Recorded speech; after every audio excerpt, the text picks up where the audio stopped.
Hi SL ടോക്സിലേക്ക് എല്ലാവർക്കും സ്വാഗതം. ഇന്ന് ഞാൻ നിങ്ങളോട് പറയാനായിട്ട് പോകുന്നത് നിങ്ങളുടെ പാർട്ട്ണറുടെ മനസ്സിൽ ഈ ഒരു റിലേഷൻഷിപ്പിനെ കുറിച്ച് എന്താണ് അവർ ചിന്തിച്ച് വെച്ചിരിക്കുന്നത്, അതായത് ഈ റിലേഷൻഷിപ്പിനെ കുറിച്ച് അവരുടെ മനസ്സിലുള്ള കാര്യങ്ങൾ എന്തൊക്കെയാണ് എന്നറിയാൻ വേണ്ടിയിട്ട് അവരോട് ചോദിക്കാൻ പറ്റുന്ന ഒരു 3-4 ക്വസ്റ്റ്യൻസിനെ കുറിച്ചാണ്. ഈ ക്വസ്റ്റ്യൻസ് അവരോട് ചോദിച്ചു കഴിഞ്ഞാൽ അവരുടെ മനസ്സിൽ എന്തൊക്കെയാണുള്ളത്, അല്ലെങ്കിൽ ഈ റിലേഷൻഷിപ്പ് എങ്ങനെ പോകണമെന്നാണ് അവർ ആഗ്രഹിക്കുന്നത്, ഇതിനെക്കുറിച്ചെല്ലാം നിങ്ങൾക്ക് മനസ്സിലാക്കാനായിട്ട് കഴിയും എന്നുള്ളതാണ്. അപ്പോൾ നമുക്ക് എന്തൊക്കെയാണ് ക്വസ്റ്റ്യൻസ് എന്നുള്ളത് നോക്കാം. ഒന്നാമത്തെ ക്വസ്റ്റ്യൻ എന്ന് പറയുന്നത്, നിങ്ങൾ ഈ ഒരു ബന്ധത്തെക്കുറിച്ച് എന്താണ് ചിന്തിക്കുന്നത്, അല്ലെങ്കിൽ എന്ത് ഇതിൽ നിന്ന് പ്രതീക്ഷിക്കുന്നു എന്നുള്ളതാണ്. ഈ റിലേഷൻഷിപ്പിന്റെ ഭാവി എന്തായിരിക്കണം എന്നാണ് നിങ്ങൾ ആഗ്രഹിക്കുന്നത്, അല്ലെങ്കിൽ അതിന്റെ കാഴ്ചപ്പാട് എന്തൊക്കെയാണെന്നുള്ളതാണ്.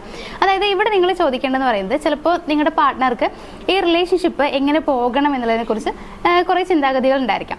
അതല്ലെങ്കിൽ അവർ ഇതിൽ നിന്ന് കുറേ കാര്യങ്ങൾ പ്രതീക്ഷിക്കുന്നുണ്ടായിരിക്കും എന്നുള്ളതാണ്. ഈ റിലേഷൻഷിപ്പിൽ ഇപ്പോൾ നിങ്ങൾ വേറെ എങ്ങോട്ടെങ്കിലും പോകണം എന്നുള്ളതോ, അല്ലെങ്കിൽ വേറെ എവിടെയെങ്കിലും സെറ്റിൽഡ് ആവണം എന്നുള്ളതോ, അതേപോലെ തന്നെ അവർ കുറേ കാര്യങ്ങൾ മീൻസ് റിലേഷൻഷിപ്പിൽ ആഗ്രഹിക്കാവുന്ന കുറേ കാര്യങ്ങളുണ്ട്, അതെല്ലാം തന്നെ ഇവർ പ്രതീക്ഷിക്കുന്നുണ്ടാവും എന്നുള്ളതാണ്. മേ ബി ചിലപ്പോൾ വേറെ രീതിയിൽ പറയുകയാണെങ്കിൽ നിങ്ങൾ കുറച്ചുകൂടി റൊമാൻറ്റിക് ആവണം എന്നൊക്കെ അവർ വിചാരിക്കുന്നുണ്ടാവും. അപ്പോൾ ഇത്തരത്തിലുള്ള കുറേ പ്രതീക്ഷകൾ അവരുടെ മനസ്സിലുണ്ടായിരിക്കും എന്നുള്ളതാണ്. സോ അത് എന്തൊക്കെയാണെന്നുള്ളത് നിങ്ങൾ കൃത്യമായി ചോദിച്ച് മനസ്സിലാക്കുക. ഒന്നാമതായിട്ട് നിങ്ങൾക്ക് ചോദിക്കാൻ പറ്റുന്ന ക്വസ്റ്റ്യൻ എന്ന് പറയുന്നത് ഇതാണ്. ഇനി രണ്ടാമത്തെ ക്വസ്റ്റ്യൻ എന്ന് പറയുന്നത്, ഈ റിലേഷൻഷിപ്പിൽ നിങ്ങളുടെ ആവശ്യങ്ങൾ എന്തൊക്കെയാണെന്നുള്ളതാണ്. അതായത് അവർ ഈ ബന്ധത്തിൽ നിന്ന് എന്തൊക്കെയാണ് ആഗ്രഹിക്കുന്നത്, അല്ലെങ്കിൽ അവരുടെ ആവശ്യങ്ങൾ എന്തൊക്കെയാണ്, എന്തൊക്കെ നടക്കണമെന്നാണ് അവർ ആഗ്രഹിക്കുന്നത്, നിങ്ങൾ അവരെ എങ്ങനെയാണ് പിന്തുണയ്ക്കേണ്ടത്, അത് ഏത് രീതിയിലാണ് അവർ ചിന്തിച്ചു വെച്ചിരിക്കുന്നത്, അതേപോലെ തന്നെ എന്തൊക്കെ മാറ്റങ്ങൾ റിലേഷൻഷിപ്പിൽ കൊണ്ടുവരണം എന്നാണ് അവർ ആഗ്രഹിക്കുന്നത്. ഈ കാര്യങ്ങളൊക്കെ നിങ്ങൾക്ക് ഈ ഒരു ക്വസ്റ്റ്യനിൽ ഉൾപ്പെടുത്താം എന്നുള്ളതാണ്.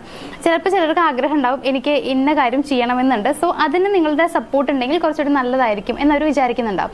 അപ്പോൾ അത്തരത്തിൽ നിങ്ങളുടെ സപ്പോർട്ട് വേണമെന്ന് അവർ ആഗ്രഹിക്കുന്ന കാര്യങ്ങൾ എന്തൊക്കെയാണ്, അതേപോലെ ചിലപ്പോൾ ചില മാറ്റങ്ങൾ അവർ വിചാരിക്കുന്നുണ്ടാവും എന്നുള്ളതാണ്. അതായത് ചിലപ്പോൾ നിങ്ങളുടെ ക്യാരക്ടറിലുള്ള എന്തെങ്കിലും മാറ്റങ്ങളായിരിക്കാം. അപ്പോൾ നിന്റെ ഈ ഒരു ക്യാരക്ടർ മാറ്റിക്കഴിഞ്ഞാൽ നമ്മുടെ റിലേഷൻഷിപ്പ് കുറച്ചുകൂടി നല്ലതായിട്ട് മുന്നോട്ട് പോകും, ഇങ്ങനെ അവർ വിചാരിക്കുന്നുണ്ടാവും എന്നുള്ളതാണ്. സോ അത്തരത്തിലുള്ള മാറ്റങ്ങൾ, അവർ ആഗ്രഹിക്കുന്ന മാറ്റങ്ങൾ എന്തൊക്കെയാണ്, ഈ കാര്യങ്ങളെല്ലാം അവരോട് ചോദിക്കാം എന്നുള്ളതാണ്. അപ്പോൾ നമ്മുടെ ക്വസ്റ്റ്യൻ എന്ന് പറയുന്നത്, ഈ റിലേഷൻഷിപ്പിൽ നിങ്ങളുടെ ആവശ്യങ്ങൾ എന്തൊക്കെയാണ്, നിങ്ങൾ ഇനിയും നടക്കണമെന്ന് ആഗ്രഹിക്കുന്ന ആവശ്യങ്ങൾ എന്തൊക്കെയാണ് എന്നുള്ളതാണ് രണ്ടാമത്തെ ക്വസ്റ്റ്യൻ എന്ന് പറയുന്നത്. ഇനി മൂന്നാമത്തെ ക്വസ്റ്റ്യൻ എന്ന് പറയുന്നത് ബന്ധത്തിന്റെ സ്ഥിരതയെ കുറിച്ചുള്ളതാണ്. അതായത് ഈ റിലേഷൻഷിപ്പ് എത്ര കാലം മുന്നോട്ട് കൊണ്ടുപോകണമെന്ന് നിങ്ങൾ ആഗ്രഹിക്കുന്നുണ്ട്, അതേപോലെ തന്നെ ഈ ബന്ധത്തിൽ നിങ്ങൾ സുരക്ഷിതനാണോ, നിങ്ങൾ ഹാപ്പി ആണോ, അതായത് നിങ്ങൾ കംഫർട്ടബിൾ ആയിട്ടാണ് നിങ്ങൾക്ക് ഫീൽ ചെയ്യുന്നത്, അതേപോലെ തന്നെ ഇതിന്റെ ഭാവി എങ്ങനെ ആയിരിക്കണമെന്നാണ് നിങ്ങൾ ആഗ്രഹിക്കുന്നത്. ഈ കാര്യങ്ങളെല്ലാം തന്നെ നിങ്ങൾക്ക് ഈ ഒരു ക്വസ്റ്റ്യനിൽ ഉൾപ്പെടുത്താം എന്നുള്ളതാണ്. അപ്പൊ ഇത്തരത്തിൽ റിലേഷൻഷിപ്പ് എത്ര കാലം മുന്നോട്ട് കൊണ്ടുപോകണം എന്ന് അവർ ആഗ്രഹിക്കുന്നുണ്ട് എന്നുള്ള ആ ഒരു ആൻസർ കിട്ടിക്കഴിഞ്ഞാൽ തന്നെ നിങ്ങളുടെ റിലേഷൻഷിപ്പിനോട് അവർക്കുള്ള താല്പര്യം എത്രയാണെന്നുള്ളത് നിങ്ങൾക്ക് മനസ്സിലാക്കാൻ പറ്റും. അതായത് ചിലർ പറയും കുറച്ചുകൂടി കാലം എങ്ങനെയും പോകണമെന്നുണ്ട് എന്ന് പറയും, ചിലർ പറയും എനിക്ക് ലൈഫ് ലോങ് ഈ റിലേഷൻഷിപ്പ് വേണം എന്ന ആഗ്രഹമുണ്ട് എന്നുള്ളത്. അപ്പോൾ ഇതിന്റെ രണ്ടിന്റെയും മീനിങ് എന്ന് പറയുന്നത് ഡിഫറൻസ് ആണ്. അതായത് ഒരാൾ ഉദ്ദേശിക്കുന്നത് ഇതിൽ ബോറടിക്കുന്നത് വരെ ഈ റിലേഷൻഷിപ്പുമായിട്ട് മുന്നോട്ട് പോകണം എന്നായിരിക്കും. മറ്റാൾ പറയുന്നത് ലൈഫ് ലോങ് എനിക്ക് നിന്നെ വേണം, അതായത് നീയും ഞാനുമായിട്ടുള്ള റിലേഷൻഷിപ്പ് അല്ലെങ്കിൽ നമ്മുടെ ലൈഫാണ് എനിക്ക് വേണ്ടതെന്നാണ് രണ്ടാമത്തെ ആൾ പറയുന്നുണ്ടായിരിക്കാം. അപ്പോൾ ഇത് രണ്ടും തമ്മിൽ ഡിഫറൻസ് ഉണ്ട് എന്നുള്ളതാണ്. സോ ഈ ഒരു ക്വസ്റ്റ്യനിലൂടെ തന്നെ അവരുടെ മനസ്സിൽ അവർക്ക് ഈ റിലേഷൻഷിപ്പിനോടുള്ള ഇൻട്രസ്റ്റ് എത്രയാണ്, അവരെങ്ങനെയാണ് കാണുന്നത്, ഈ ഒരു കാര്യമെല്ലാം തന്നെ നമുക്ക് മനസ്സിലാക്കാനായിട്ട് പറ്റും എന്നുള്ളതാണ്.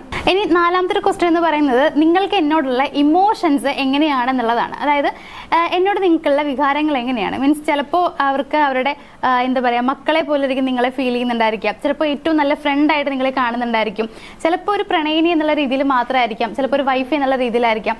അപ്പോൾ ഇങ്ങനെ ഡിഫറെൻ്റ് ആയ രീതിയിൽ അവർക്ക് നിങ്ങളുടെ ഇമോഷൻസ് തോന്നാം എന്നുള്ളതാണ്. ഇതെല്ലാം കൂടി ഒരുമിച്ച് വരികയാണെങ്കിൽ വളരെ നല്ലതായിരിക്കും. ചിലർക്ക് എന്ന് പറയുമ്പോൾ ജസ്റ്റ് പ്രണയിനി എന്നുള്ള രീതിയിൽ മാത്രം കാണുന്നവരുണ്ട്. അപ്പോൾ എങ്ങനെയാണ് നിങ്ങൾക്ക് എന്നോടുള്ള ഫീലിങ്സ് എന്നുള്ളത് നിങ്ങൾ ചോദിച്ച് മനസ്സിലാക്കുക എന്നുള്ളതാണ്. ജസ്റ്റ് ഒരു ഫ്രണ്ട് എന്ന് മാത്രമായിട്ടാണ് അവർ പറയുന്നതെന്നുണ്ടെങ്കിൽ ഒരിക്കലും അവർക്ക് റിലേഷൻഷിപ്പിൽ ഒരു പ്രണയം എന്നുള്ള രീതിയിലേക്ക് കൊണ്ടുപോകാൻ സാധിച്ചു എന്ന് വരില്ല.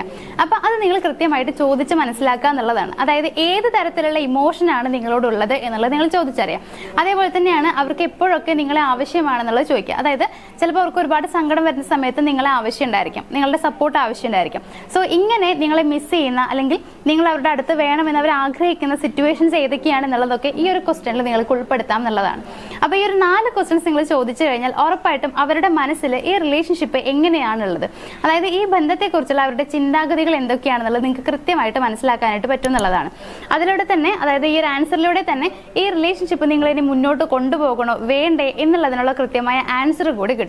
അപ്പോൾ ഈ 4 ക്വസ്റ്റ്യൻസ് അവരോട് ചോദിക്കുക. ഉറപ്പായിട്ടും എന്തെങ്കിലുമൊക്കെ ആൻസർ അവർ പറയുന്നുണ്ടായിരിക്കും അവരുടെ ക്യാരക്ടർ അനുസരിച്ച്. അതായത് ചിലപ്പോൾ എല്ലാവരുടെയും ക്യാരക്ടർ ഒരേപോലെ ആയിരിക്കണം എന്നില്ല. സോ അതിനനുസരിച്ച് അവർ ഉത്തരം തരും. അതിൽ നിന്ന് നിങ്ങളൊരു കൺക്ലൂഷനിലേക്ക് എത്താനായിട്ട് ശ്രമിക്കുക. അപ്പോൾ നമ്മുടെ വീഡിയോയിൽ ഞാൻ പറയണമെന്ന് ആഗ്രഹിച്ചിട്ടുള്ളത് ഒരു 4 ക്വസ്റ്റ്യൻസ് ആണ്. ആ കാര്യങ്ങളെല്ലാം പറഞ്ഞിട്ടുണ്ട്.